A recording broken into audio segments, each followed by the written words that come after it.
ऐसी वीडियो रोज देखने के लिए आप मेरे वीडियो को लाइक करें, इस पे कमेंट करें और अपने दोस्तों के साथ शेयर करें। और हाँ, अगर आप इस चैनल पे नए हैं तो इसे सब्सक्राइब करना ना भूलें। रोहित अभी भी अनिका की जा रही गाड़ी की ओर घूरकर देख रहा था। तभी चिराग मेहता रोहित के पास आकर धीमी आवाज में उससे कहने लगा, क्या आपको लगता है कि मिस अनिका कल आपके लिए कोई गिफ्ट लेकर आएंगी?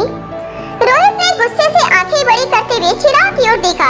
चिराग ने तुरंत ही बात संभालते हुए रोहित से कहा, नहीं नहीं, मेरा मतलब है कि वह आर्यन बाबा को इतना पसंद करती है तो जरूर गिफ्ट लाएंगे। पर मैं आपको सिर्फ इतना पूछना चाहता था कि अगर उन्होंने आर्यन बाबा का लिखा हुआ बर्थडे कार्ड मांग लिया तब क्या करेंगे? रोहित ने तो यूं ही झूठ मूठ अनिका से कह दिया था कि आर्यन रोहित के लिए बर्थडे कार्ड बनाने वाला था। इस बहाने से रोहित अनिका को अपने बर्थडे की खबर पहुंचाना चाहता था। मगर सच बात तो यह थी कि आर्यन ने कभी भी आज तक रोहित को उसके बर्थडे पर कोई गिफ्ट नहीं दी थी। ऐसे में चिराग मेहता की यह चिंता काफी हद तक सही भी थी। रोहित ने फिर से गुस्से में आंखें बड़ी करते हुए चिराग की ओर देखा और गाड़ी में बैठते हुए कहा, चलो अब घर चलते हैं। जब रोहित मारवा हाउस पहुंचा तो आर्यन डिनर के बाद अपनी मार्शल आर्ट की प्रैक्टिस कर रहा था। जहां आर्यन अपने हाथ पैर को हवा में जोर-जोर से स्ट्रेच करते हुए अपनी मार्शल आर्ट की प्रैक्टिस कर रहा था, ठीक उसी के सामने रोहित आकर खड़ा हो जाता है और आर्यन से कहने लगा, इट्स माय बर्थडे टुमारो। यह सुनने के बाद भी आर्यन ने अपनी प्रैक्टिस नहीं रोकी और एक इमोशनल लेस चेहरा बनाते हुए आर्यन ने रोहित से कहा, ओह आई सी।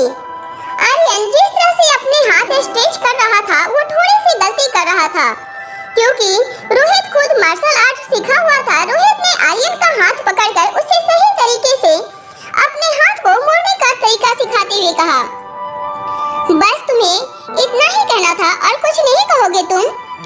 आर्यन रोहित की इस बात पर थोड़ा सा कंफ्यूज हो गया था। उसे लगा कि क्या रोहित यह एक्सपेक्ट कर रहा था कि वह आज ही उसे हैप्पी बर्थडे विश कर दे।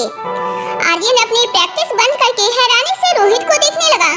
जब रोहित ने नोटिस किया कि आर्यन उसका इशारा नहीं समझ पा रहा था तो एक लंबी सांस छोड़ते हुए रोहित ने आर्यन से कहा, बाकी बच्चे अपने पेरेंट्स के लिए बर्थडे कार्ड बनाते हैं, उन्हें बर्थडे विश करने के लिए उनके लिए कुछ सरप्राइज अरेंज करते हैं और भी बहुत कुछ करते हैं। क्या तुम मेरे लिए एक बर्थडे कार्ड भी नहीं लिख सकते? रोहित को आर्यन ने कभी ऐसी बातें करते हुए नहीं देखा था। आर्यन ने अपने होंठ दबाते हुए रोहित से कहा, but I am a child, मैं यह नहीं करने वाला हूँ। रोहित की एप्लीकेशन को आर्यन ने बिना पढ़े ही रिजेक्ट कर दिया था। आर्यन के इस बिहेवियर से नाराज होकर रोहित आर्यन को बिना कुछ कहे ही वहाँ से चला जाता है। आर्यन ने अपनी प्रैक्टिस 10 मिनट बाद पूरी कर ली। पसीने से लथपथ आर्यन अपने बेडरूम की ओर चलने लगा। जैसे ही वह रोहित के वर्क टेबल के पास से गुजरा, उसने नोटिस किया कि रोहित अपने हाथों में स्केच पेन लेकर कार्ड पर कुछ लिख रहा था।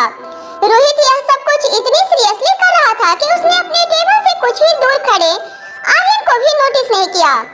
आर्यन रोहित की ओर आगे बढ़ने लगा और फिर धीरे से पीछे से जाकर राइटिंग टेबल पर पड़े कार्ड में देखने लगा।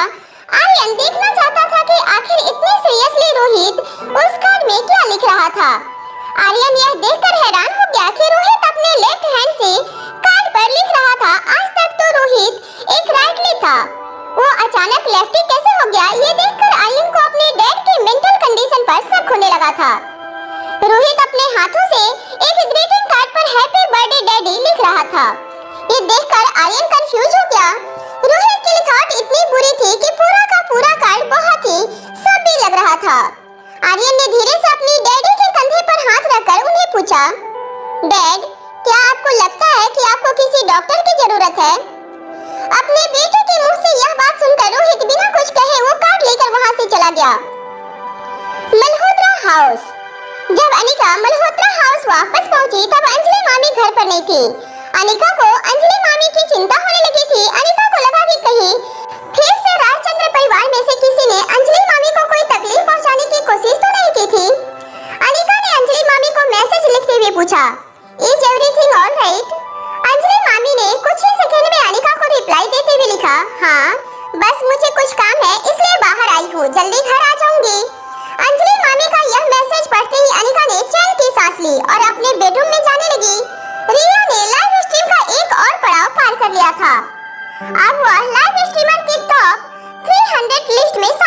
चुकी थी।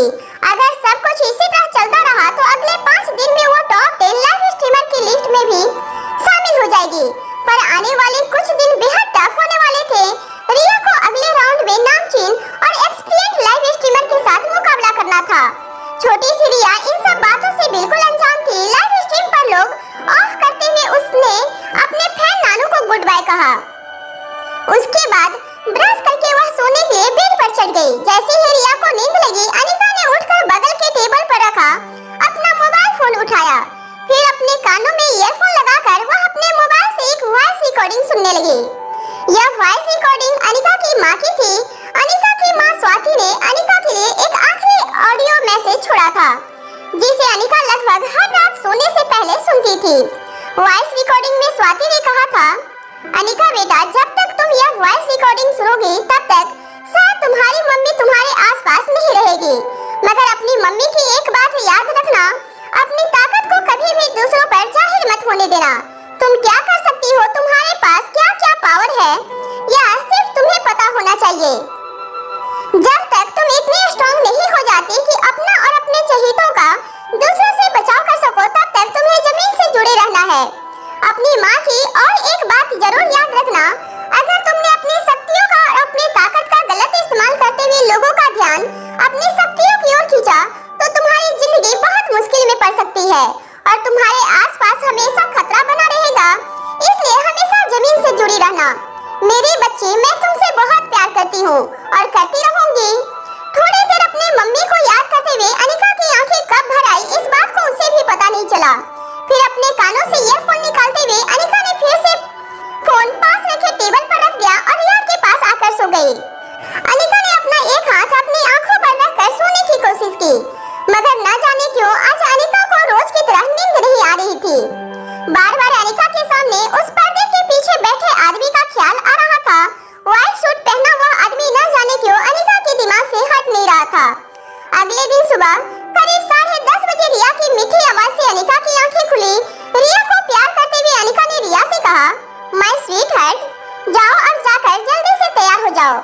आज हम तुम्हारे पापा का बर्थडे सेलिब्रेट करने उनके घर जा रहे हैं। अनिका की यह बात सुनकर अपने दोनों हाथ जोर से हवा में उछालते हुए रिया ने चिल्लाकर अनिका से कहा, वाओ, क्या तुम सच कर रही हो मम्मी? रिया के सर पर हाथ घुमाते हुए अनिका ने भी रिया से कह दिया, मैं कभी झूठ बोलती हूँ क्या? अनिका का यह जवाब सुनकर रिया बेहद खुश हो गई। रिया को आज रोहित की बर्थडे पार्टी में ले जाने की अनिका के पास 2 वजह थी। एक, आखिर आज रिया के पापा का बर्थडे था और वह चाहती थी कि रिया उसके पापा के साथ सेलिब्रेट करे, और दूसरी वजह यह कि वह रिया को यह भी दिखाना चाहती थी कि उसका भाई बड़ों के साथ कितने आदर और विनम्रता के साथ पेश आता है। रिया भले ही काफी एक्साइटेड हो गई थी, मगर रिया बहुत समझदार थी। रिया ने शावर जाने से पहले अपनी मम्मा से पूछा, मम्मा, क्या मुझे आज अपना गेटअप बदलना पड़ेगा ताकि मुझे कोई पहचान न ले? आखिर मैं और आर्यन हम शकल है ना? रिया का यह सवाल सुनते ही अनिका बिल्कुल शांत हो गई। एक्साइटमेंट में अनिका के दिमाग से यह ख्याल पूरी तरह से निकल गया था कि रिया और आर्यन हम शकल थे, और अगर वह दोनों सामने आ गए तो सिचुएशन को संभालना बहुत मुश्किल हो जाएगा, और रोहित मारवा जैसे शक्तिशाली बिजनेसमैन से रिया को बचाना अनिका के लिए बहुत मुश्किल हो जाएगा। फिर अचानक अनिका के सामने रोहित मारवा का वह चेहरा आया जो उसने कल डिनर के वक्त देखा था। वह चोरी छुपके उसका ब्लश होना, उसकी आंखों की मासूमियत देखकर अनिका को लगा कि आखिर रोहित उतना बुरा नहीं है जितना मार्केट में लोग उसे विजुअलाइज करते हैं। आज अचानक ही अनिका को यह खतरा मोल लेने का मजा आने लगा था। कहीं न कहीं उसकी माँ की बातें अनिका के मन में घूम रही थी। वह जानना चाहती थी कि ऐसा कौन सा खतरा था जो अनिका के आसपास मंडरा रहा था। कहीं न कहीं अनिका को लग रहा था कि उसकी माँ की मौत और अनिका की प्रीमेरिटल प्रेगनेंसी के बीच जरूर कोई कनेक्शन था। अनिका इस बात की तह तक पहुंचना चाहती थी कि आखिर उसकी माँ की वह आखिरी रिकॉर्डिंग स्पीच में स्वाति अनिका से क्या कहना चाहती थी, और एक सवाल जिसका जवाब आज तक अनिका को नहीं मिला था। जब वह रोहित मारवा को प्रेगनेंसी के पहले कभी मिली ही नहीं थी, तो आखिर रोहित मारवा के बच्चे उसकी कोख में आए तो कैसे? आज अनिका ने एक बार यह भी सोच लिया था कि वह रोहित को जाकर सब कुछ सच-सच बता दे। शायद इस बात का जवाब रोहित के पास हो, मगर फिर उसे एक बात का ख्याल आता और वह डर जाती कि रोहित आर्यन की माँ से नफरत करता था और वह उसे जान से मार देना चाहता था।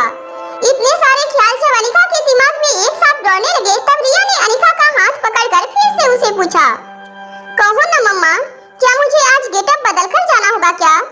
अपने ख्यालों से बाहर निकलते हुए अनिका ने रिया से कहा, नहीं, उसकी कोई जरूरत नहीं है। अनिका के मुंह से यह बात सुनते ही फिर से रिया ने अपने हाथ हवा में उछाल लिए और खुश होकर अनिका से कहने लगी, थैंक यू सो मच। मैं अभी यह बात आर्यन को बताती हूँ। उसकी फैमिली बहुत जल्द पूरी होने वाली है। जैसे ही रिया दौड़कर अपना फोन उठाने लगी, अनिका ने उन्हें रोकते हुए कहा, क्या तुम्हारे पास अपने डैडी के लिए कोई बर्थडे प्रेजेंट है? अपने हाथ का फोन फिर से टेबल पर रखते हुए नन्ही रिया ने मुड़कर मम्मी की ओर देखा और बड़े ही इनोसेंटली कहा, क्या बड़े बच्चों से भी गिफ्ट एक्सपेक्ट करते हैं? मैं तो बहुत छोटी हूँ, मैं कैसे उनके लिए गिफ्ट ला सकती हूँ? रिया की इस बात पर अनिका हैरान हो गई। वो रिया जो हमेशा कहती थी कि वह कोई बच्ची नहीं है, आज जब गिफ्ट देने की बारी आई तो अचानक अपने आप को बच्ची कहने लगी। रिया की इस प्रेजेंट ऑफ माइंड पर कभी-कभी अनिका को बहुत गर्व होता था तो कभी-कभी ताज्जुब भी होता। तभी रिया के पास की चेयर पर खड़े होकर अनिका के गाल पर हाथ फेरते हुए कहा, डोंट वरी मम्मा, मैंने बहुत पहले ही डैड के लिए एक बर्थडे गिफ्ट तैयार कर रखी है। मैं उनके बर्थडे के दिन उनकी तारीफ करूंगी, एक गाना गाऊंगी जिसे सुनकर वह जरूर खुश हो जाएंगे, तुम देख लेना। नन्ही सी रिया की यह शैतानी भरी बातें सुनकर अनिका को हंसी आने लगी और फिर प्यार से रिया के पीछे एक हाथ मारते हुए अनिका ने रिया से कहा, अब जाओ और तैयार होकर आओ। तुम्हारी यह चाल सिर्फ अपनी मम्मा पर चल सकता है, तुम्हारे डैड पर इसका कोई असर नहीं होने वाला। अब जाओ, जल्दी से तैयार होकर आ जाओ, मैं नीचे तुम्हारे वेट करती हूँ। क्योंकि आज सैटरडे था, रिया की स्कूल में छुट्टी थी। श्रेया एक होटल में शिफ्ट हो गई थी जो उसके टीवी प्रोग्राम प्रोड्यूसर टीम ने उसके लिए बुक की थी और श्वेता फिर से प्रोड्यूसर टीम के साथ मल्होत्रा फार्मास्यूटिकल की लेबोरेटरी में पीछे हो गई थी। नानी माँ अपने कमरे में रोज की तरह सो रही थी और रोज की तरह क्रिस रात को घर वापस लौटा नहीं था। क्रिस के लिए घर वापस न लौटना एक बहुत ही आम बात होती थी। जब घर आता था तब ऐसा लगता था कि आज क्रिस ने कुछ अलग किया है, इसलिए पूरा का पूरा मल्होत्रा हाउस आज बिल्कुल खाली पड़ा हुआ था। जब अनिका नीचे हॉल में गई तब उसने देखा कि अंजलि मामी हॉल के सोफे पर बैठकर कुछ सोच रही थी। अनिका अंजलि मामी के पास आई और धीरे से उनसे पूछा, क्या हुआ अंजलि मामी, आप गहरी सोच में लग रही हैं। अंजलि मामी ने अपनी एक उंगली दोनों दांतों के बीच दबा कर रखी थी। अपने मुंह से उंगली निकालते हुए अंजलि मामी ने अनिका से कहा, बात यह है बेटा कि मीनाक्षी अपने पापा के घर वापस चली गई है। इस बात पर हैरान होते हुए अनिका अंजलि मामी के बगल में बैठते हुए और उनसे पूछने लगी, क्या यह सब कुछ इसलिए हुआ है कि उनके और पीयूष अंकल के बीच हमारी वजह से कोई कहासुनी हुई है? कल शाम की बात को लेकर परेशान अंजलि मामी ने अपने दोनों हाथ अपने सर पर रखकर अनिका से कहा, कल जब तुमने मुझे मैसेज किया था तब मैं अपने भाई पीयूष रायचंद्र के घर गई थी। मेरे जाने से पहले मीनाक्षी ने रोते हुए पीयूष के सामने हंगामा मचा दिया था। तुम्हारी कंप्लेन करके मीनाक्षी ने पीयूष से कहा था कि तुम एक सरगरी लड़की हो और मेरी हाजिरी में तुमने मीनाक्षी पर जोर जबरदस्ती किया है और यहाँ तक कि उसके साथ हाथापाई करके उसे एक थप्पड़ भी जड़ दिया। मीनाक्षी के मुंह से यह बात सुनकर पीयूष बहुत नाराज हो गया था। उसने कई सारे कॉल किए थे मुझे, मगर मैंने सोचा कि इस बात को फोन पर ना करते हुए अगर मैं पर्सनली जाकर उनको सारी सिचुएशन समझाऊं तो बेहतर होगा। इसलिए कल काफी सालों बाद मैं अपने भाई के घर उससे मिलने गई। उससे मिलने के बाद मैंने उनको समझाया कि तुमने मीनाक्षी के साथ जो कुछ भी किया वह किन हालत में किया। पीयूष इस बात से बिल्कुल अनजान था कि पहले मीनाक्षी ने मुझे थप्पड़ मारा था। जैसे ही पीयूष को इस बात का पता चला, पीयूष ने मीनाक्षी को डांटते हुए पूछा कि क्या यह सब सच था। जब मीनाक्षी की जबान सच बोलते हुए लड़खड़ाने लगी तब पीयूष का गुस्सा उसके कंट्रोल से बाहर चला गया। पीयूष ने बहुत ही कम उम्र से हमारी फैमिली का बिजनेस संभाला है और उसके होते हुए हमारी काफी तरक्की भी हुई है। आज परिवार का नाम उच्च खानदान में लिया जाता है तो उसके पीछे सबसे बड़ा हाथ मेरे भाई पीयूष रायचंद्र का है। पीयूष जितना मेहनती है उतना ही समझदार भी है, लोगों की रिस्पेक्ट भी करना जानता है और लोगों से बचने का तरीका भी उसे बखूबी आता है। बिना कारण वह गुस्सा नहीं करता, मगर एक बात जरूर है कि उसको गुस्सा बहुत जल्दी आता है।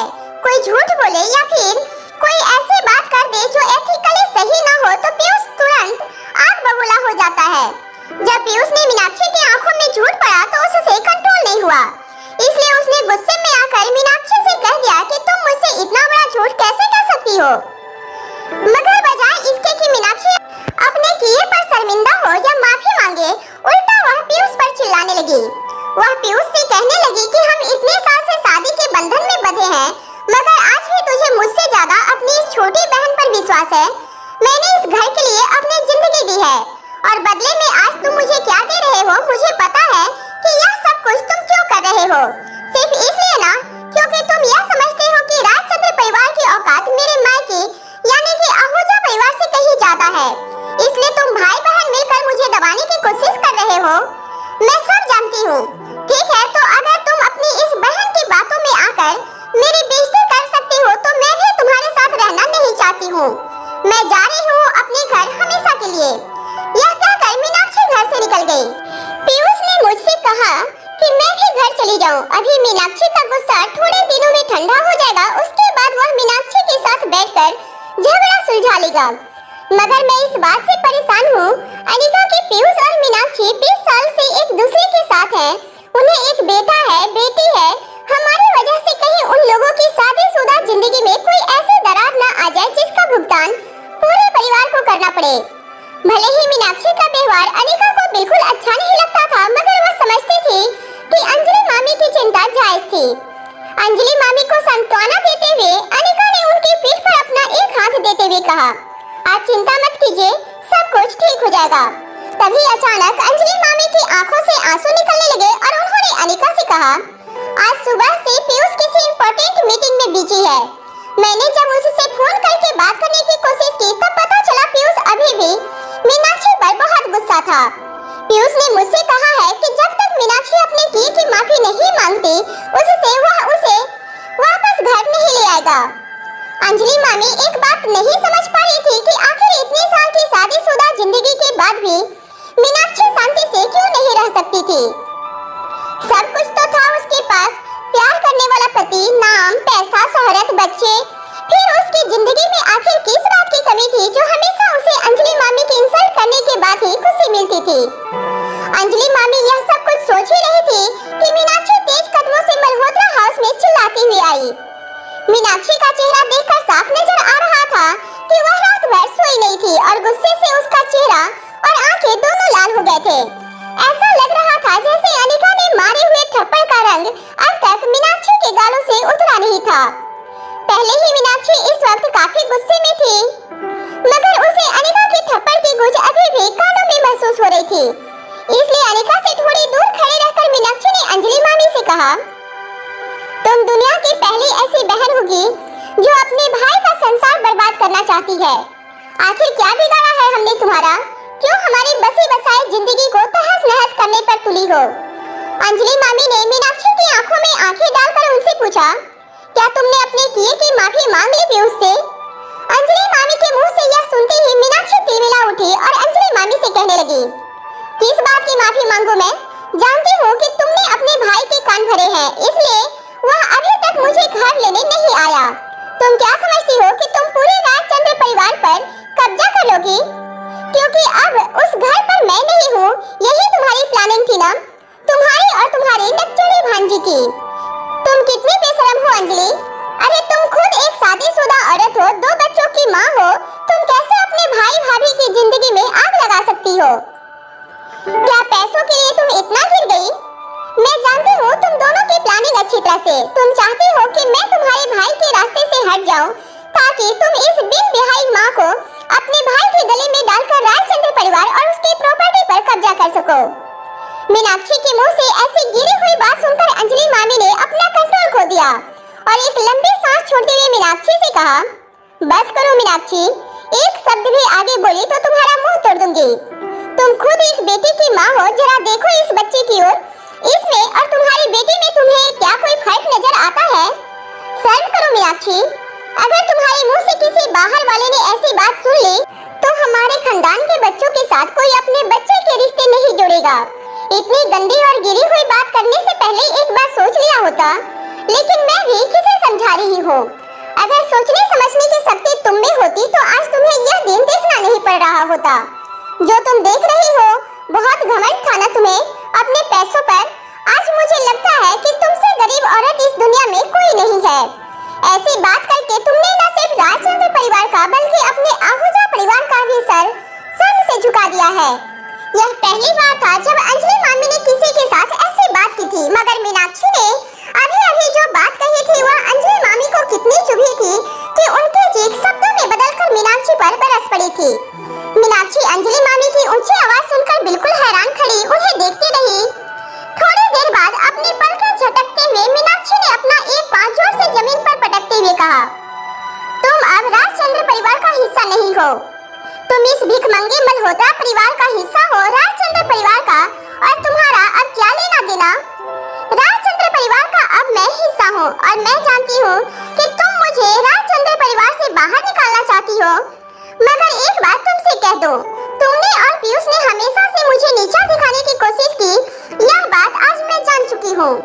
तुम लोग सिर्फ मुझे नीचा दिखाने की कोशिश करते रहते हो, क्योंकि हमारा आहूजा परिवार राजचंद्र परिवार जितना अमीर नहीं है। मगर आज तुम्हारी वजह से तुम्हारे भाई ने इतनी बड़ी गलती कर दी है कि बहुत जल्द राजचंद्र परिवार हमारे आहूजा परिवार के सामने एक चिट्ठी की औकात भी नहीं रखेगा। जानती हो क्यों? क्योंकि तुम्हारे कहने पर तुम्हारे भाई ने मेहरा के रियल एस्टेट प्रोजेक्ट में अपना इन्वेस्टमेंट पीछे हटा लिया। उसी 30 करोड़ के इन्वेस्टमेंट प्लान को मैं अपने भाई के साथ पूरा करने जा रही हूँ। अब वह डील अशोक मेहरा हमारे खानदान के साथ करने वाला है और आने वाले कुछ ही महीनों में जब इस डील से हमें 2 गुना 3 गुना प्रॉफिट होगा, तब देखना तुम्हारे और तुम्हारे भाई का चेहरा इतना गिर जाएगा कि तुम सर उठाकर आहूजा खानदान की ओर देख भी नहीं पाओगी। हैरान अंजलि मामी ने अनिका की ओर देखा। अंजलि मामी को इस तरह हैरान होते हुए देख मुस्कुराते हुए मीनाक्षी ने कहा, अब उसे क्या देख रही हो? तुमने अपने भाई के कान भरे ताकि वह इस इन्वेस्टमेंट डील से पीछे हट जाए और मुझसे झगड़ा मोल लिया, मगर बदले में तुमने एक बहुत बड़ी गलती कर दी। मुझे और मेरे खानदान को एक ऐसी बिजनेस डील दे दी जो हमें राजचंद्र परिवार से ज्यादा पावरफुल बना देगी, बस कुछ ही महीनों में। अब यह बात सुनकर तुम्हें बहुत गुस्सा आ रहा होगा ना? मैं जानती हूँ, मगर क्या करें, जैसी नियत वैसी उसकी किस्मत। अब जरा रुको और तुम और तुम्हारा भाई उस दिन का इंतजार करो जब आहूजा खानदान इस शहर का सबसे पावरफुल खानदान बन जाएगा। तुम और तुम्हारा भाई उस दिन को बहुत दुखी होंगे जब तुम्हें पता चलेगा कि असली पावरफुल परिवार किसका है। उसके बाद तुम और तुम्हारा भाई हाथ जोड़कर मुझसे भीख मांगोगे कि मैं तुम दोनों की मदद करूं। बड़ी-बड़ी बातें करने के बाद मीनाक्षी तुरंत मल्होत्रा हाउस से निकल गई, मगर बिना कुछ बोले हैरान होकर अंजलि मामी और अनिका बस एक दूसरे को देखते रहे। थोड़ी देर दौड़ती हुई रिया सीढ़ियों से उतरकर आई और अपनी मम्मी से लिपटकर बोली, मम्मा मैं तैयार हो गई हूँ, क्या हम डैडी से मिलने जा सकते हैं? रिया के मुंह से यह बात सुनकर अंजलि मामी को जैसे जोर का झटका लगा था। वह समझ नहीं पा रही थी कि जो कुछ उन्होंने अभी सुना था वह सही था या फिर यह रिया की कोई नई शरारत थी। बिल्कुल हैरान भरी आंखों से अंजलि मामी ने अनिका से पूछा, ये रिया क्या कह रही है? डैडी, इसका क्या मतलब है? अनिका ने अंजलि मामी की आंखों में देखकर बिना रुके कह दिया, हाँ रिया के पापा। सही सुना आपने। अंजलि मामी अनिका का जवाब सुनकर और भी ज्यादा कंफ्यूज हो गई। उन्होंने अनिका के पास आकर उसके कंधे पर हाथ रखकर पूछा, क्या रिया के पापा दिल्ली में हैं? अंजलि मामी को हमेशा से यह लगता था कि छोटी सी उम्र में शायद किसी सरफिरे लड़के ने अनिका की मासूमियत का फायदा उठाकर उसे मां बना दिया था। यह बात सोचकर अंजलि मामी और ज्यादा परेशान हो गई कि आज इतने सालों बाद ऐसा आदमी फिर से अनिका और रिया की तलाश करते हुए दिल्ली आ पहुंचा था। जब अंजलि मामी यह सब कुछ सोच रही थी, नन्ही रिया ने अनिका का हाथ पकड़कर उसे खींचते हुए दरवाजे के बाहर ले गई। अंजलि मामी अपने आप को संभालकर अनिका और रिया से कुछ कहे उससे पहले अनिका और रिया कार में बैठकर बाहर चले गए। अनिका की ड्राइविंग काफी तेज थी, मगर रिया को उससे डर नहीं लगता था। काफी सालों से रिया को अनिका के बगल में बैठने की प्रैक्टिस थी, इसलिए रिया को पता था कि भले ही उसकी मम्मा कार तेज चलाती थी, मगर उसे कार पर पूरी तरह से कंट्रोल करना आता था। मल्होत्रा हाउस से मारवा हाउस की दूरी लगभग 45 मिनट की थी, मगर अनिका की तेज ड्राइविंग की वजह हो गई। ओरिजिनल मारवा हाउस एक काफी बड़ी हवेली थी, मगर इस वक्त रोहित अपने बेटे आर्यन के साथ मारवा हाउस 2 में रहता था, जहां सिर्फ वह और आर्यन 2 लोग ही रहा करते थे। जैसे ही अनिका की गाड़ी मारवा हाउस 2 के गेट पर पहुंची, अनिका को लगा अब सिक्योरिटी चेक का एक लंबा चौड़ा प्रोसेस उसे पूरा करना होगा, मगर सरप्राइजिंगली गेट पर खड़े सिक्योरिटी गार्ड ने शीशा नीचे करने के बाद अनिका से कहा, मैडम, रोहित सर ने हमें बता दिया है कि आप आने वाले हो, आप गाड़ी लेकर अंदर जा सकती हैं, प्लीज प्रोसीड। अनिका के लिए यह एक प्लीजेंट सरप्राइज था। गाड़ी में रुककर सिक्योरिटी चेक करवाना अनिका को बहुत ही बोरिंग और इरिटेटिंग लगता था। रोहित की छोटी सी जेस्चर ने अनिका के चेहरे पर स्माइल आ गई। अनिका ने सोचा कि शायद रोहित ने अपने बर्थडे सेलिब्रेशन में आने वाले सभी मेहमानों की लिस्ट सिक्योरिटी गार्ड को दे रखी होगी, ताकि गेट पर ज्यादा ट्रैफिक जाम ना हो जाए, वरना सिक्योरिटी गार्ड के लिए इतने ट्रैफिक को हैंडल करना बहुत मुश्किल हो जाता। पिछली बार जब अनिका रोहित से मिलने यहाँ आई थी, तब उसे पहली बार पता चला था आर्यन उसका बेटा है। उस एक्साइटमेंट में अनिका ने रोहित का यह बंगला और उसका आसपास का प्रीमाइज अच्छी तरह से देखा नहीं था। आज जब अनिका ने मारवा हाउस का इंटीरियर देखा, तो उसे रोहित के स्टाइल और सिलेक्शन को अप्रिशिएट करने का मन हुआ। तभी अचानक कार की विंडो पर किसी ने जोर से नॉक किया। चलती हुई गाड़ी को अचानक अनिका ने ब्रेक लगाई। गाड़ी तेज आवाज करते हुए थोड़ी दूर जाकर रुक गई। जब अनिका ने अपनी गाड़ी के आसपास देखा, तो वह यह देखकर चौंक गई कि कुछ लंबे चौड़े आदमी अनिका को घेरकर खड़े हो गए थे। गाड़ी ले जाने की कहीं से उन्होंने जगह नहीं छोड़ी थी। अनिका एक ट्रैप में फंस गई थी। इतने खतरनाक लोगों को अपने आसपास देखकर अनिका घबरा जरूर गई थी, मगर उसने अपना डर अपने चेहरे पर आने नहीं दिया था। जब वह बाहर खड़े आदमी ने फिर से गाड़ी की विंडो पर नॉक किया, तो बड़े ही आराम से अनिका ने गाड़ी का शीशा नीचा करते हुए सामने खड़े आदमी से पूछा, क्या बात है, इस तरफ मेरा रास्ता क्यों रुका है? जो आदमी इस वक्त अनिका की विंडो के सामने खड़ा था, उसके चेहरे पर एक लंबा सा निशान बना हुआ था। ऐसा लग रहा था जैसे कोई बहुत पुराना चाकू या तलवार का निशान उस आदमी के चेहरे पर बना हुआ था। उस आदमी की गहरी आंखें लाल रंग की थी।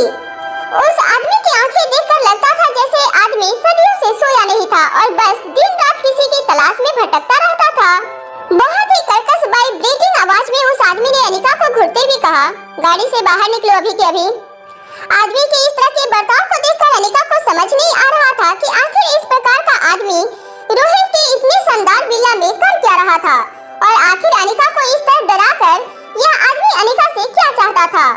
इस तरह के एनवायरनमेंट में भी अनिका ने अपनी हिम्मत बांधकर रखी और सामने खड़े आदमी की आंखों में आंखें डालकर अनिका ने फिर से पूछा, क्या आप मुझे बता सकते हैं कि यह सब क्या हो रहा है और मुझे इस तरह रोका क्यों जा रहा है?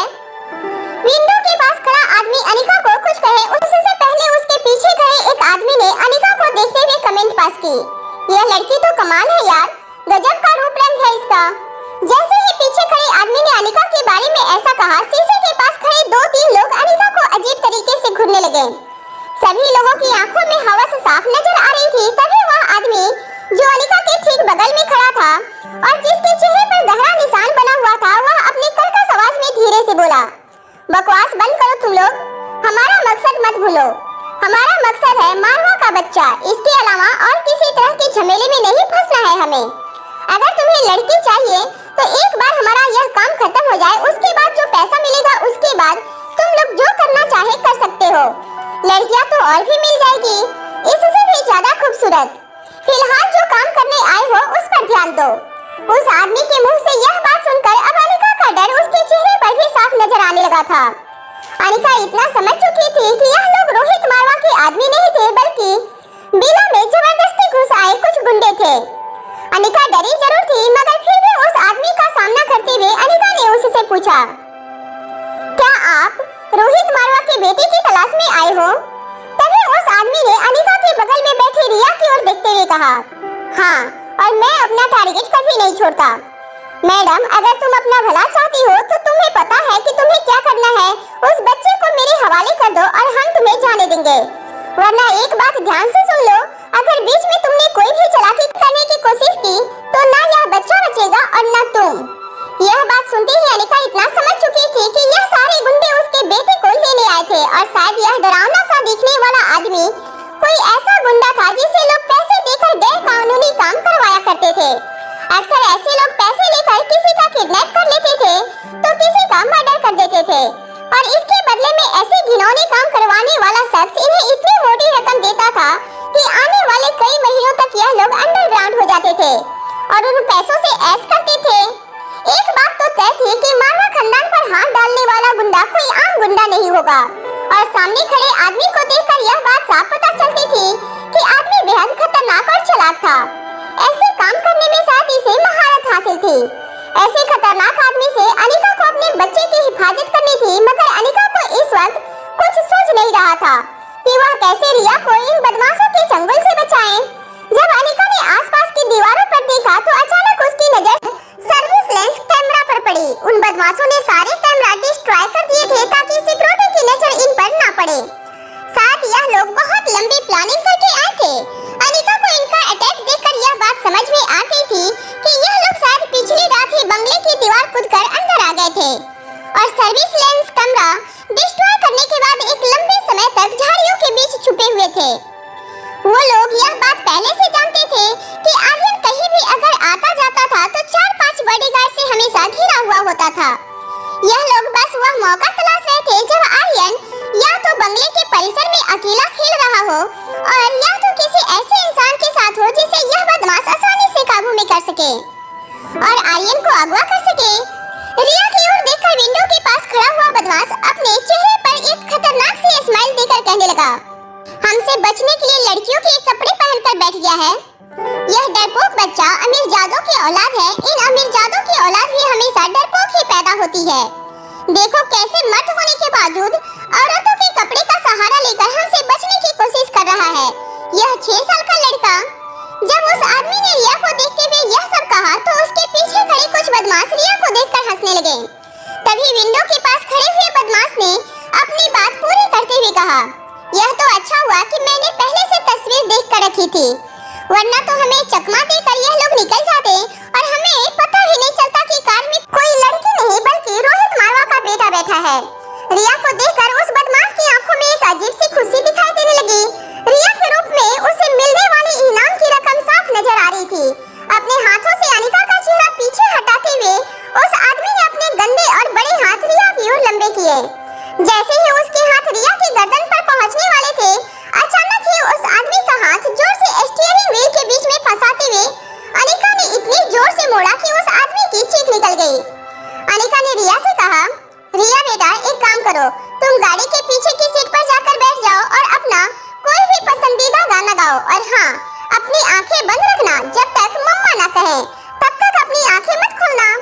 अपनी मम्मा की बात सुनते ही रिया तुरंत कार की बैक सीट में जाकर बैठ गई। फिर रिया अपनी आंखें बंद करके अपनी फेवरेट नर्सरी राइम्स गाने लगी, मेरी हेड अ लिटिल लैब। कुछ ही देर में रिया के कानों पर अलग अलग आवाजें आने लगी। कभी गाड़ी जोर से झटका महसूस होता तो कभी किसी आदमी के जमीन पर गिरने की आवाज आती। धीरे धीरे बाहर से आने वाली आवाजें रिया की नर्सरी राइम से ताल मिलाने लगी। रिया को अनिका ने स्ट्रिक्ट इंस्ट्रक्शन दिए थे कि जब तक मम्मा ना कहे वो अपनी आंखें ना खोले, मगर नन्ही बदमाश रिया से रहा नहीं जा रहा था। नर्सरी राइम्स गाते गाते बीच बीच में रिया अपनी एक आंख खोलकर बाहर चल रहे एक्शन सीक्वेंस को जरूर देख लेती थी, मगर जैसे ही वो अपनी मम्मा की आंखों में आंखें डालकर देखती, मम्मा की आंखों का गुस्सा देखकर तुरंत अपनी आंखें फिर से बंद कर लेती, क्योंकि रिया एक बात अच्छी तरह से जानती थी कि जिस तरह से मम्मा आज इन बदमाशों की धुलाई करने वाली थी, कहीं उसे गुस्से के जोश में एक छोटी सी भी चपक अगर रिया को लग गई तो अगले कई दिनों तक रिया को उसका दर्द महसूस होने वाला था। इसलिए इस वक्त रिया के पास अपनी मम्मा की बात मानने के अलावा कोई चारा नहीं था। हाँ, कहीं न कहीं रिया को उन बदमाशों के लिए बहुत बुरा लग रहा था। रिया को पता था कि आज उसकी मम्मा उन बदमाशों का वह हाल करने वाली थी कि आइंदा कभी वो उसके भाई आर्यन को देखने की भी जरूरत नहीं करेंगे। थोड़ी देर बाद जब रिया की नर्सरी राइम खत्म हो गई, उसने फिर से हिम्मत करके हल्के से अपनी आंखें खोली। आसपास सब कुछ लगभग शांत हो चुका था। बस जब रिया ने जमीन की ओर देखा तो 7 से 8 हट्टे-कट्टे वजनदार बदमाश जमीन पर बिल्कुल छोटे बच्चे की तरह आवाज करते हुए रेंग रहे थे। डरावना सा आदमी जिसके चेहरे पर जख्म का निशान बना हुआ था, वह इस हालत में भी नहीं था कि वह जमीन पर लेटकर एक करवट बदल सके। बस अपनी बुझती हुई आंखों से अनिका को देखकर उसने अनिका से सवाल किया, कौन हो तुम? वह बदमाश अब तक इतना तो जान चुके थे कि यह खूबसूरत सी नाजुक सी दिखने वाली लड़की कोई आम लड़की नहीं थी। जो लड़की 8 खतरनाक गुंडों का इस तरह से सफाया कर दे, वैसी लड़की तो क्या ऐसे किसी लड़की को भी आज तक इन बदमाशों ने नहीं देखा था। अनिका मुंह कटे बदमाश के पास जाकर अपने दोनों हाथ फोल्ड करके खड़ी हो गई। फिर उसे बिना देखे अनिका ने उससे कहा, मैं ज्यादा बोलूंगी नहीं और टाइम भी नहीं वेस्ट करूंगी, लेकिन तुम्हें पता है कि अगर मुझे मेरे सवाल का जवाब नहीं मिला तो मैं क्या कर सकती हूँ। इसलिए मैं जो कुछ भी पूछूंगी वह ध्यान से सुनो और मेरी बात का जवाब दो। जमीन पर लेटा हुआ बदमाश इतनी बुरी हालत में था कि अब अगर अनिका ने उसे जरा सही चोट पहुंचाई तो वह अपना वहीं पर दम तोड़ देगा। इसलिए वह पहले से ही अनिका के हर सवाल का जवाब देने के लिए रेडी था। अनिका ने उस आदमी से अपना पहला सवाल पूछा, क्या नाम है तुम्हारा? बिना टाइम वेस्ट किए उस आदमी ने अनिका से कहा, बग्गा। बग्गा नाम है मेरा। अनिका ने फिर बग्गा से अपना दूसरा सवाल पूछा, कहाँ रहते हो और तुम्हारी फैमिली में कौन-कौन है? बग्गा ने अनिका के हर सवाल का जवाब देना शुरू कर दिया था। बग्गा के मुंह से उसके जवाब सुनते हुए अनिका ने अपने जेब से अपना फोन निकाला और एक प्राइवेट वेबसाइट पर जाकर उसने कुछ टाइप करना शुरू कर दिया। थोड़ी ही देर में जमीन पर लेटे बदमाश की पर्सनल इंफॉर्मेशन अनिका के मोबाइल पर फ्लैश होने लगी थी। जब अनिका ने मोबाइल पर फ्लैश हो रही बग्गा की सारी इंफॉर्मेशन उसकी आंखों के सामने रखी तो अनिका के मोबाइल फोन पर उसकी पूरी जन्म कुंडली देखकर बग्गा हैरान रह गया। इस बार अनिका ने बग्गा की आंखों में आंखें डालते हुए उसकी तरफ उंगली से इशारा करते हुए उसे वार्न किया, हमारी दुनिया का एक उसूल है कि हम अपने फैमिली मेंबर्स को नुकसान नहीं पहुंचाते। अभी इतना ध्यान रखना, रोहित मारवा या उसके बेटे को जरा सा भी खरोच आई तो वह चोट चाहे किसी ने भी पहुंचाई हो, मैं तुम्हें नहीं छोड़ूंगी। मैं तुम्हारा क्या अंजाम करूंगी ये तुम सोच भी नहीं सकते हो। अगर आगे कुछ भी हुआ तो रोहित मारवा और उसके बेटे को हुए नुकसान का जिम्मेदार मैं तुम्हें ही समझूंगी। जमीन पर पड़ा हुआ आदमी बस हैरानी से अनिका की ओर देखने लगा। अनिका ने उसके पांव को फिर से हल्के से लात मार के अपने रास्ते से हटाते हुए उस बदमाश को सिग्नल दिया। बुरी तरह से पीटा हुआ बदमाश बग्गा किसी तरह अपना पांव अनिका के रास्ते से हटाने में कामयाब हुआ, मगर ऐसा करने में उसे जितना दर्द महसूस हो रहा था उतना शायद आज तक उसने अपनी जिंदगी में कभी महसूस नहीं किया था। जमीन पर पड़े दूसरे बदमाशों को देखते हुए अनिका ने अपने हाथ में लगी मिट्टी को झाड़ते हुए रिया से कहा था ना तुमसे कि जब तक मम्मा ना कहे तब तक आंखें मत खोलना। Why don't you listen me too? अब चलो, हमें बहुत देर हो रही है। पता है ना आज तुम्हारे पापा का जन्मदिन है। बर्थडे सेलिब्रेशन में तुम क्या करने वाली हो उस पर ध्यान दो। जैसे ही अनिका वापस कार में बैठने जा रही थी जमीन पर पड़ा हुआ बग्गा अचानक अनिका को गिड़गिड़ाते हुए कहने लगा, तुम यह नहीं कर सकती, यह हमारे साथ अन्याय है। इसका क्या मतलब हुआ कि अगर कोई और गैंग रोहित मारवा या उसके बेटे को नुकसान पहुंचाती है तो तुम मेरे पीछे और मेरे खानदान के पीछे लग जाओगी। यह तो बिल्कुल गलत बात है। इतना तो तुम भी जानती होगी कि हम एक ही नहीं हैं जो रोहित मारवा के बेटे के जान के पीछे पड़े हैं। दिल्ली में और देश में कई ऐसे और गैंग हैं जिन्हें हर 2 महीने में रोहित मारवा के बेटे को उठाने की सुपारी दी जाती है। अब तुम किसी भी गैंग के किए की बदला हमसे लोगी तो यह तो बहुत गलत बात होगी। जमीन पर तड़प रहे बग्गा के मुंह से यह बात सुनकर अनिका पूरी तरह हैरान हो गई थी।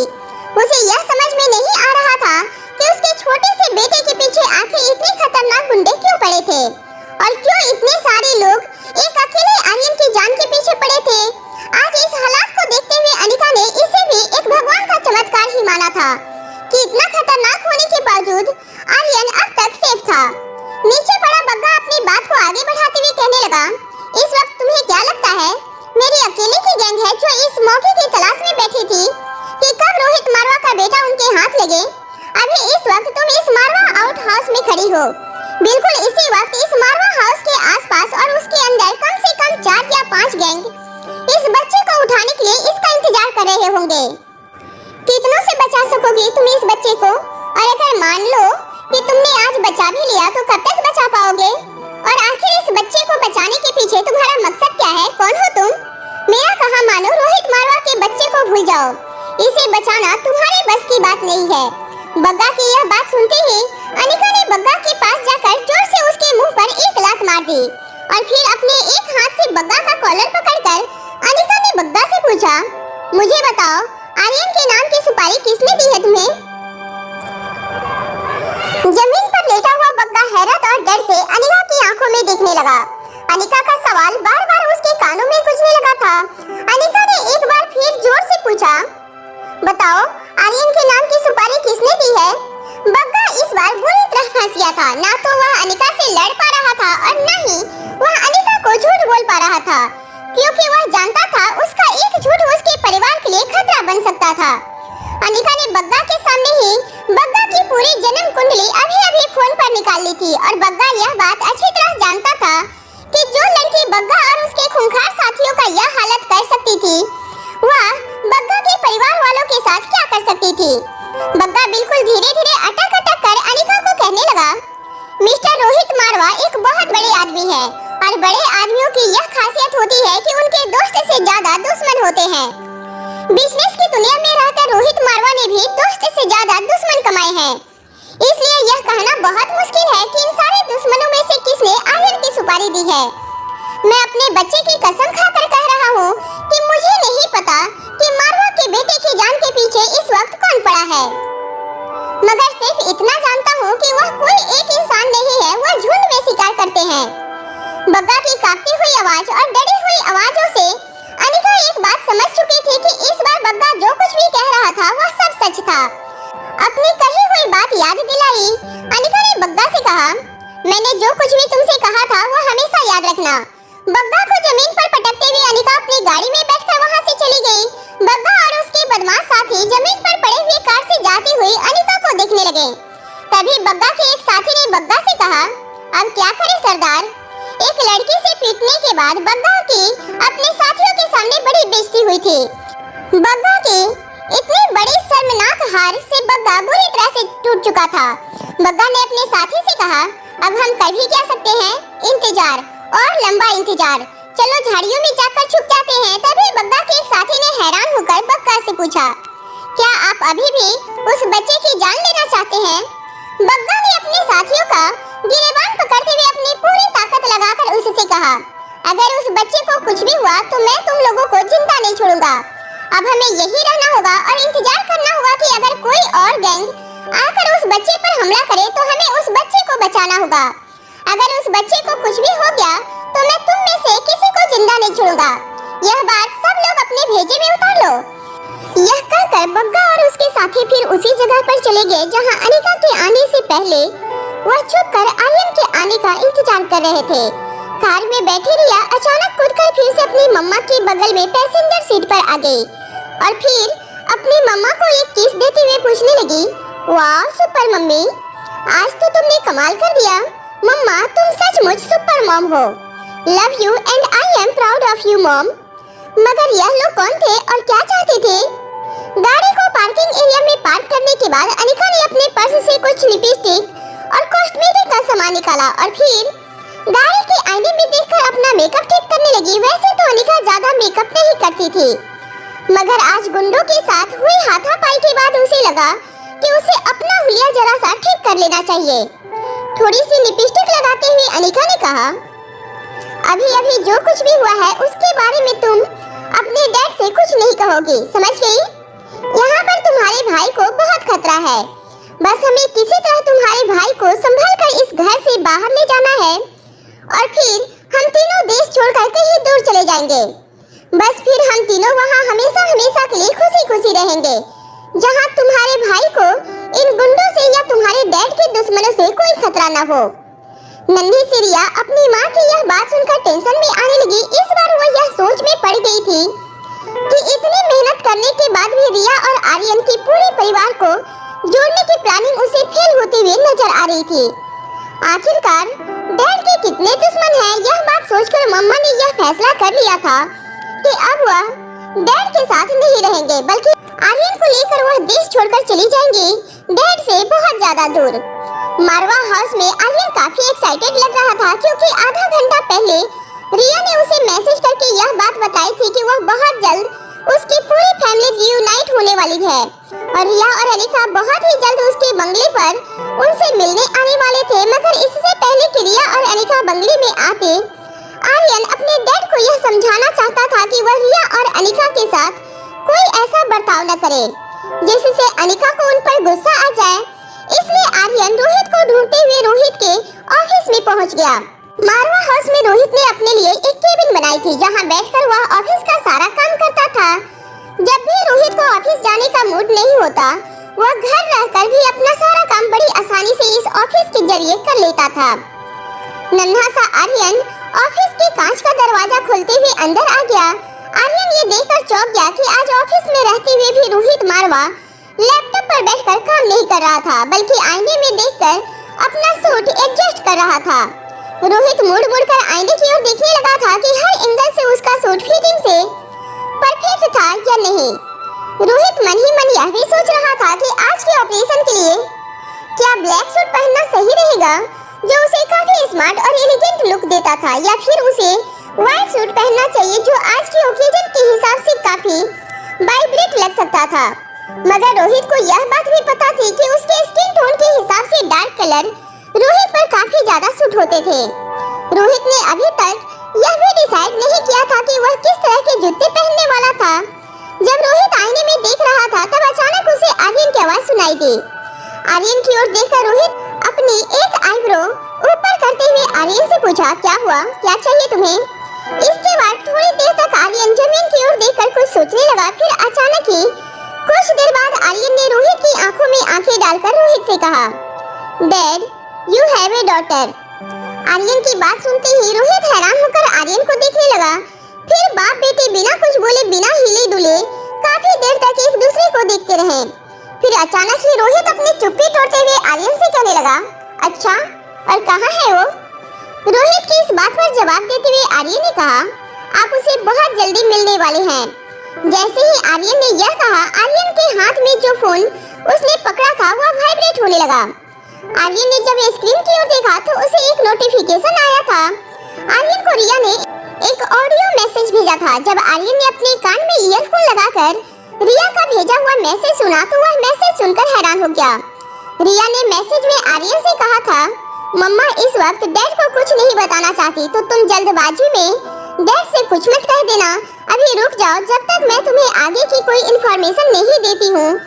तुम डैड से कोई ऐसी बात मत करना जिससे उन्हें हमारी प्लानिंग के बारे में पता चल जाए।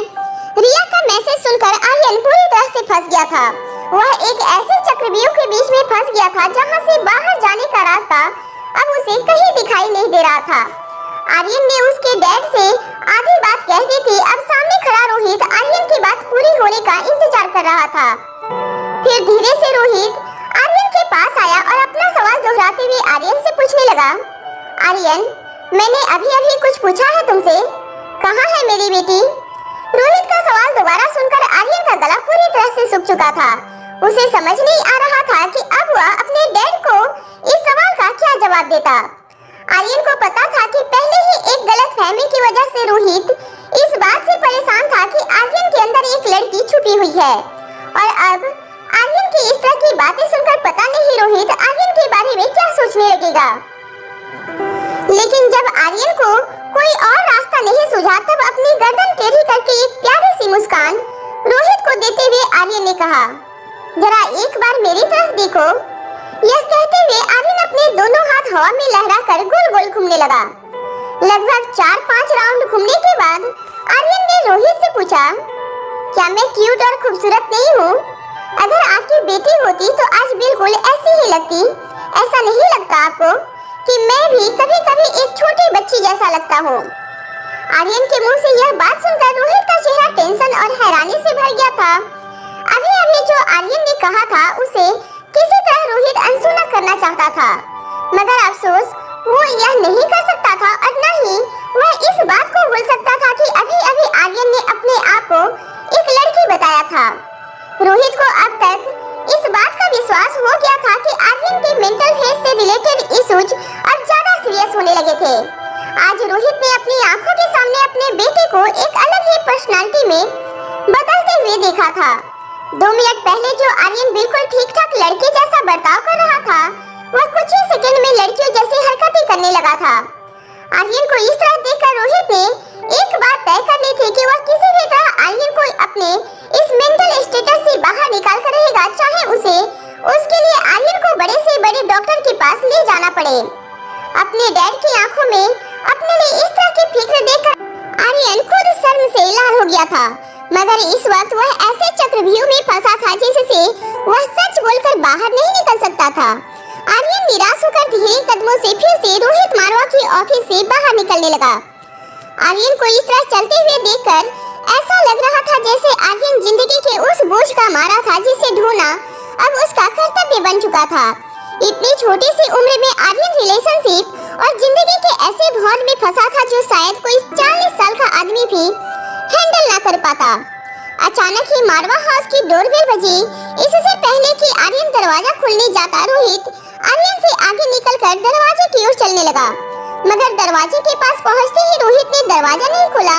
पहले वो अपने कपड़े एडजस्ट करने लगा। उसने ठीक से अपनी टाई अपने शर्ट पर एडजस्ट की और फिर जब उसे इस बात का यकीन हो गया कि सब कुछ ठीक था, तब उसने अपने चेहरे पर एक स्माइल लाकर दरवाजा खोला। रोहित ने सोचा था कि दरवाजे पर मिस अनिका अपनी बेटी के साथ आई होगी, मगर जैसे ही उसने दरवाजा खोला, रोहित यह देखकर चौंक गया कि सामने मुस्कुराता हुआ सनी खड़ा था। सनी ने अंदर आते हुए अपने भाई रोहित से कहा, अरे आज तो मुझे अपनी आंखों पर विश्वास नहीं हो रहा है। मेरे लिए खुद द बिजनेस टाइकून रोहित मारवा ने दरवाजा खोला है। आज तो मैं भगवान से शायद कुछ और भी मांगता तो मुझे जरूर मिल जाता। जब रोहित को पता चला कि दरवाजे पर अनिका नहीं थी, अचानक ही रोहित के चेहरे की खुशी गायब हो गई। हताश और निराश हुए रोहित ने सनी से पूछा, तुम यहाँ क्या कर रहे हो? अपने चेहरे पर एक सरप्राइज लाते हुए सनी ने रोहित से कहा, क्या कर रहे हो? मतलब आज तुम्हारा बर्थडे है, मेरे बड़े भाई का बर्थडे है, इसलिए मैं स्पेशली सेलिब्रेट करने आया हूँ और तुम पूछ रहे हो कि यहाँ क्या कर रहा हूँ मैं? यह कहते हुए सनी सोफा पर आकर बैठ गया। सोफा पर बैठने से पहले सनी ने एक बड़ा सा लाल बक्सा जिसे गिफ्ट रैप किया हुआ था उसे सामने टेबल पर रख दिया। अंदर किचन में चिराग मेहता मेड को और बाकी सर्विस स्टाफ को लंच की तैयारियों के इंस्ट्रक्शन दे रहा था। तभी वापस मारवा हाउस डोरबेल बजी।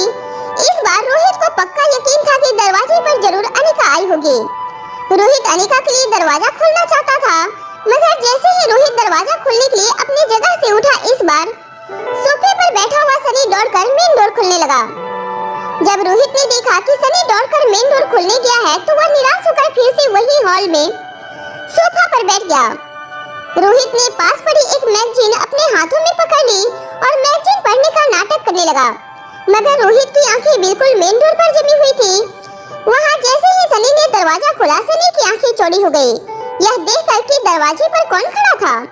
दरवाजे पर खड़े शख्स को एक बड़ी सी स्माइल देते हुए सनी ने ऊपर से नीचे तक देखा और फिर अपने भाई रोहित की ओर देखकर उसने एक आंख मार दी।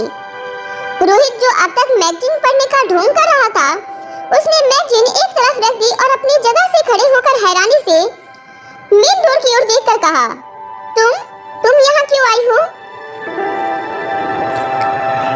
दरवाजे पर खड़ी डॉक्टर सालनी को देखकर रोहित हैरान हो गया। एक बड़ी सी स्माइल के साथ हाथों में गुलदस्ता लिए डॉक्टर सालनी सनी को एक हाथ से पीछे करते हुए रोहित की ओर आगे बढ़ने लगी। रोहित को समझ नहीं आ रहा था कि आखिर बिना बुलाए डॉक्टर सालनी इस वक्त उसके घर पर क्या कर रही थी। रोहित एक काफी कल्चर्ड और एजुकेटेड आदमी था। उसने सालनी के आने का डिस्प्लेजर ना दिखाते हुए सालनी को एक फेक स्माइल देकर कहा, what a surprise doctor Shalini, आप यहाँ इस वक्त कैसे आना हुआ बताइए? रोहित की इस बात को सुनकर सालनी ने मुस्कुराते हुए अपने हाथ में पकड़े हुए फ्लावर्स की ओर इशारा किया। रोहित समझ चुका था कि सालनी उसे बर्थडे विश करने आई थी। इससे पहले कि सालनी और रोहित के बीच में और कोई बात हो सके, सनी अचानक ही दोनों के बीच में आ गया। रोहित के चेहरे से सनी को यह पता चल चुका था कि इस वक्त सालनी का यहाँ होना रोहित को बिल्कुल अच्छा नहीं लग रहा था। इसलिए एक छोटे भाई का फर्ज निभाते हुए सनी ने सालनी से कहा, अरे डॉक्टर सालनी, आपको आज यहाँ बिल्कुल मजा नहीं आएगा। मेरा मतलब है आप यहाँ आज बहुत अनकंफर्टेबल फील करेंगे। सालनी सनी की इस बात को सुनकर हैरानी से उसे देखने लगी। सालनी के चेहरे के एक्सप्रेशन पढ़ते हुए सनी ने अपनी बात आगे बढ़ाते हुए सालनी से कहा, मेरा मतलब यह है आप जैसी खूबसूरत लड़की का इस पार्टी में होना मुझे थोड़ा सा awkward लग रहा है। वह क्या है ना कि आज पार्टी में सारे के सारे मेल गेस्ट आने वाले हैं और आप तो जानती हैं दिल्ली के लड़कों को सारे मेरे और भैया जैसे शरीफ नहीं होते, चाहे जवान हो या बुढ़ा।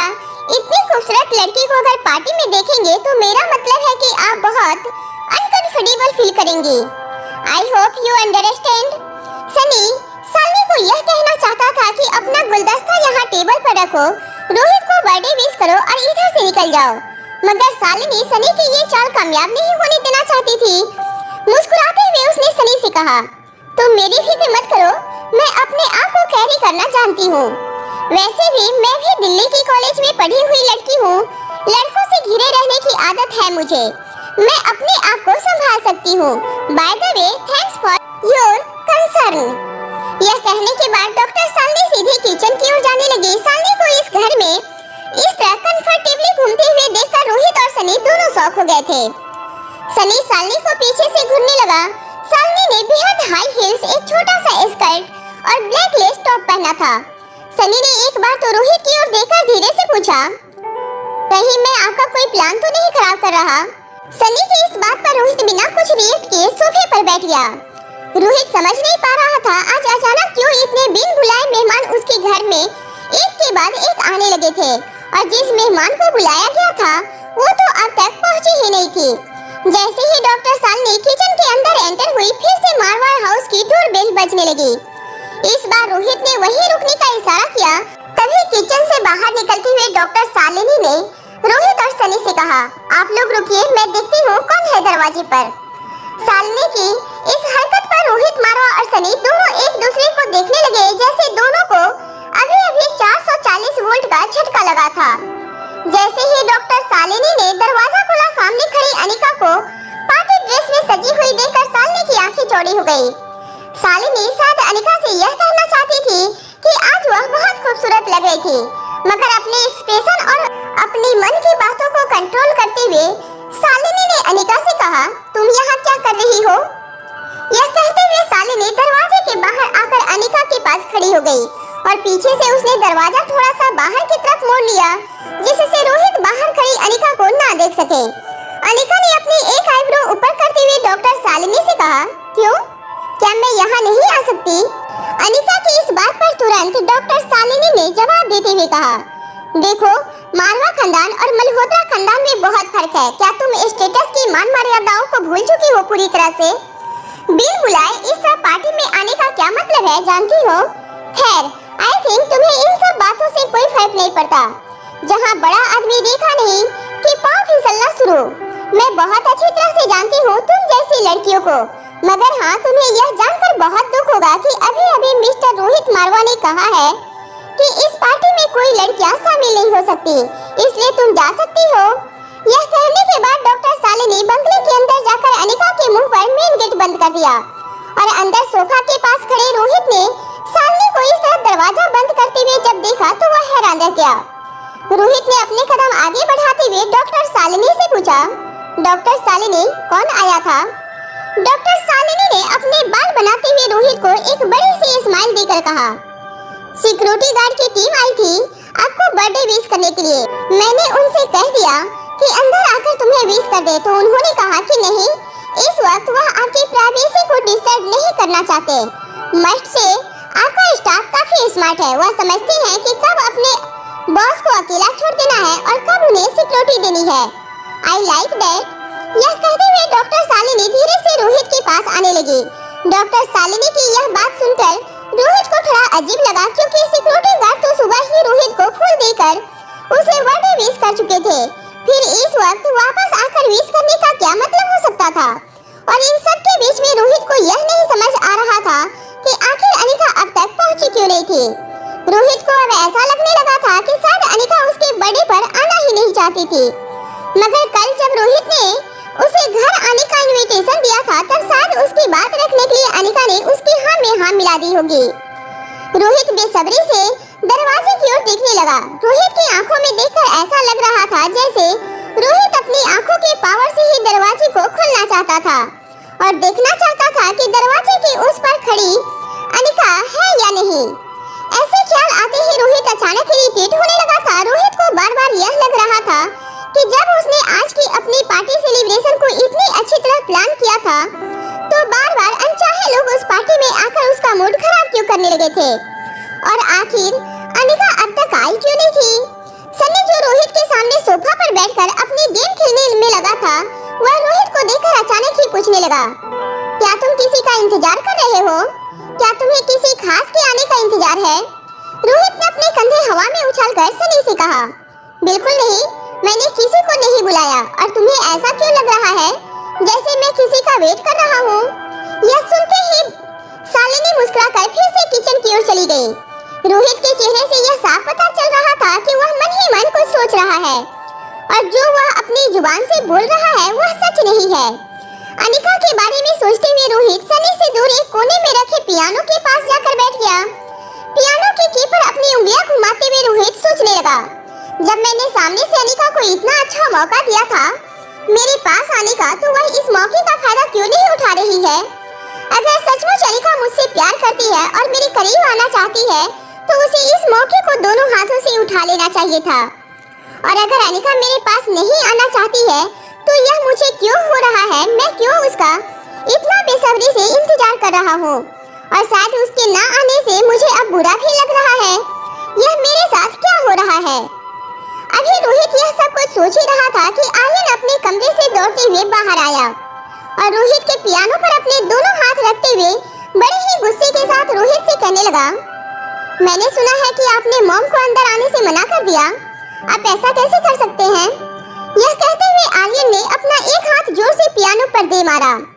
आर्यन की बातें सुनकर रोहित बिल्कुल हैरान रह गया था। उसे समझ नहीं आ रहा था कि आखिर आर्यन ऐसी बातें क्यों कर रहा था।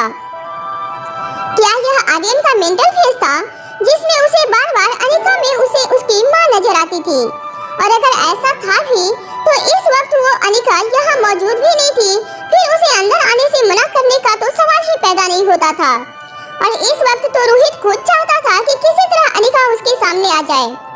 जब रोहित को लगा कि शायद कुछ गड़बड़ है, तो थोड़ी देर सोचने के बाद रोहित अचानक ही मेन डोर की ओर तेजी से चलने लगा। जैसे ही रोहित ने मेन डोर को खोला तो वो यह देखकर चौंक गया कि सामने अनिका खड़ी थी। अनिका को इस तरह देखकर रोहित हैरान रह गया था। मुस्कुराती हुई अनिका रोहित से कहा, आई एम सॉरी, मैंने सुना कि आज की पार्टी में आप लड़कियों को नहीं आने देना चाहते। रोहित जो अभी कुछ ही सेकंड पहले बिल्कुल निराश और हताश था, अनिका को देखते ही उसके चेहरे पर जैसे एक चमक लौट आई थी। रोहित बड़ी मुश्किल से अपनी धड़कनों को तेज होते हुए संभाल रहा था।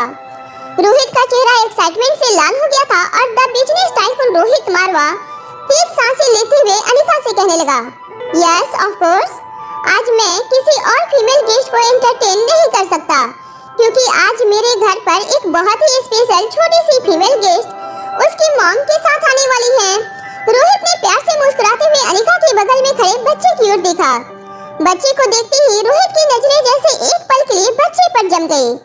रिया ने अपने चेहरे पर लाल कलर की पेंट की थी, जिसमें पिंक और येलो कलर के बोल बनाए गए थे। अपनी नाक को हरा पेंट किया था और सर पर एक लंबी सी टोपी पहनी थी। अपनी आंखें टेढ़ी करके जैसे ही रिया ने रोहित की ओर देखा, रोहित की हंसी छूट गई। रिया बिल्कुल सर्कस के किसी क्लाउन की तरह लग रही थी। उसने अपनी आंखों के आसपास काला रंग लगाया था और अपने होठों की लिपस्टिक अपने गालों तक वी शेप बनाए हुए पेश की थी।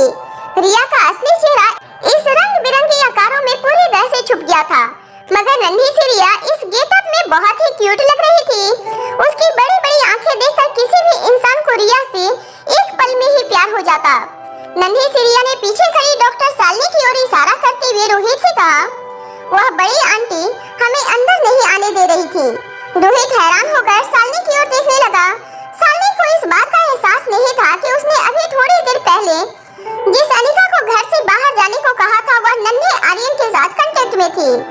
अपने झूठ पर से पर्दा उठते हुए देखकर डॉक्टर शालिनी को शर्मिंदगी महसूस हो रही थी, मगर अपने चेहरे के एक्सप्रेशन को होल्ड करते हुए अपनी उसी अकड़ और एरोगेंस के साथ डॉक्टर शालिनी ने कहा, मिस्टर मारवा, मैंने जानबूझकर आपसे झूठ नहीं कहा था। जब मैं यहाँ अंदर आई तब मैंने सुना कि आप लोग आज लड़कियों को पार्टी में शामिल नहीं करना चाहते, इसलिए मुझे ऐसा लगा कि मुझे आपकी परेशानी और नहीं बढ़ानी चाहिए और इसीलिए मैंने यह बहाना बनाया कि आपका सिक्योरिटी स्टाफ आपको विश करने आया था। शालिनी ने अनिका की ओर देखकर मुस्कुराते हुए कहा, वह क्या है ना, मिस्टर मारवा को यह बात बिल्कुल पसंद नहीं कि कोई लड़की बिना उनके परमिशन के इस तरह उनके घर आए, और इसीलिए आपकी इज्जत और मान मर्यादा की फिक्र करते हुए मैंने आपको यहाँ से जाने को कहा, क्योंकि मुझे इस बात का डर था कि इस वक्त अगर मिस्टर मारवा ने आपको यहाँ देख लिया तो शायद हो सकता है कि वह गुस्से में आकर आपकी इंसल्ट कर देते, मगर मैं गलत थी। मुझे लगता है कि मिस्टर मारवा ने ही आपको यहाँ आने का इनविटेशन दिया था। चलिए, अब जब सब कुछ क्लियर हो गया है, कोई मिसअंडरस्टैंडिंग नहीं रही हम तीनों के बीच में। डॉक्टर शालिनी के इस तरह के एक्सप्रेशन पर अनिका ने बस अपने दोनों हाथ हवा में उछालकर एक गहरी सांस छोड़ी। अनिका जानती थी कि इस वक्त डॉक्टर शालिनी बिल्कुल झूठ बोल रही थी। डॉक्टर शालिनी कहीं न कहीं यह नहीं चाहती थी कि रोहित और अनिका मिलें, मगर इस तरह का एक्सप्रेशन सुनकर अनिका ने डॉक्टर शालिनी की ओर देखकर सिर्फ इतना कहा, थैंक यू, आपने मेरे बारे में इतना सोचा। अनिका की बात का जवाब देते हुए डॉक्टर शालिनी ने अपने एक हाथ को दूसरे हाथ से दबाते हुए अनिका से कहा, कोई बात नहीं, एक औरत होने के नाते यह तो मेरा फर्ज था, और आखिर तुम थैंक यू क्यों कह रही हो? गलती तो मुझसे हुई थी। चलो, एक बात बहुत अच्छी हुई कि इस गलती की वजह से जो मिसअंडरस्टैंडिंग खड़ी हुई थी वह क्लियर हो गई।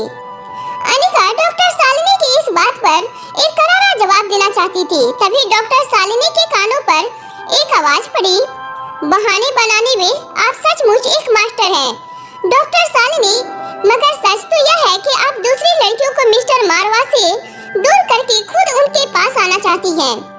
यह बात किसी से छुपी नहीं है कि आप मिस्टर मारवा को पसंद करती हैं। यह सुनते ही डॉक्टर शालिनी के चेहरे का रंग अचानक उड़ गया और वह हड़बड़ाती हुई आवाज में कहने लगी, नहीं नहीं, वह तो मैं, ऐसा बिल्कुल नहीं है। यह क्या कह रहे हैं?